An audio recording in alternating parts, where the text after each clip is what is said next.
Assalamualaikum warahmatullahi wabarakatuh.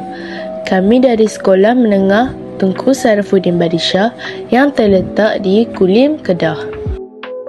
Kumpulan kami terdiri daripada 4 orang, iaitu Adriana Damia, Nurul Iman, Mardiana Atira dan Nurul Ain. Automatic Garbage Removal Tool. Kumpulan kami dipimpin oleh Puan Hanisah binti Abdul Wahab. Antara penyertaan masalahnya ialah penyapu sampah yang sedia ada di pasaran dapat menyebabkan berlakunya kerugian masa. Selain itu, dapat meleluasakan masalah penyakit tulang belakang serta dapat menyebabkan lebih banyak habuk yang berterbangan. Masalah ini dapat diselesaikan dengan penggunaan secara automatik yang dapat mengurangkan pergerakan fizikal yang terlalu banyak. Selain itu, tin yang digunakan dapat menarik sampah dengan lebih pantas.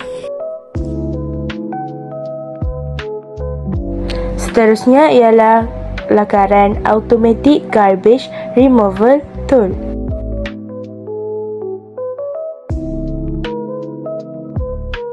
Bahan-bahan yang diperlukan untuk membina Automatic Garbage Removal Tool ialah kotak, getah, motor, dawai besi, papan akrilik, tin minuman dan botol plastik. Seterusnya, kos bahan.